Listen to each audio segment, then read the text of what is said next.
Je suis ici dans le cadre de percer les mystères qui a fait que nous avons beaucoup de choses ici qui ne sont pas très ordinaires selon l'étoile 6. Et donc, j'ai essayé quand même, je suis en train d'essayer quand même de trouver un lien étroit entre ces formes de vie, ces formes de végétation, ces formes tout court d'endroits. Qu'est-ce qui a fait ça? La première réponse, c'est qu'il y a eu un coup de gifle de la fin d'une rupture.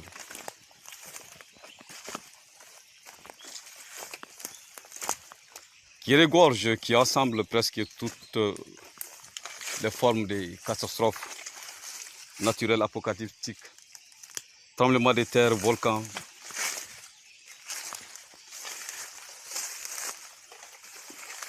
Ces failles sont toujours, qui n'ont pas la même taille que les failles de San Andreas en Amérique, mais ce sont des failles qui rappellent quand même que la nature, l'immense force de la nature.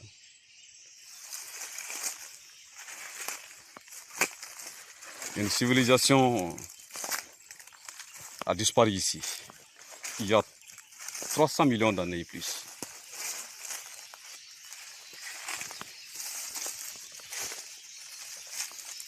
La Terre a beaucoup circulé de telle sorte que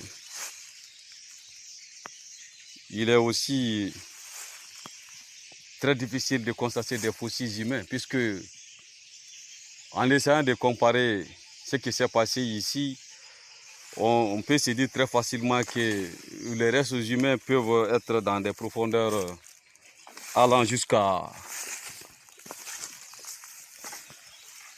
100-150 mètres. Et s'il faut parler des constructions, des maisons, des habitations, n'en parlons pas, ils disparaissent tout simplement lors d'un coup de gifle, de la fin d'une rupture. Ça veut dire que le Mali est une ancienne terre de civilisation. Très ancienne terre de civilisation, notre pays, le Mali, le Grand Mali.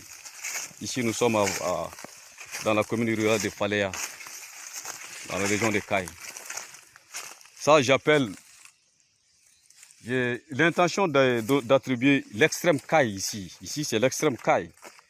Pas extrême par la distance, mais extrême par les formes de vie et les formes de végétation qu'on rencontre ici. C'est un peu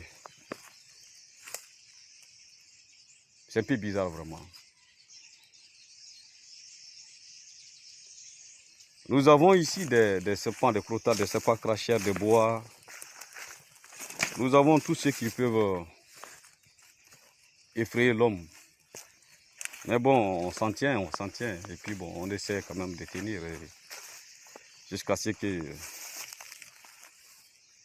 je suis sûr que je percerai la plupart des mystères qui sont enfouis sous nos pieds ici.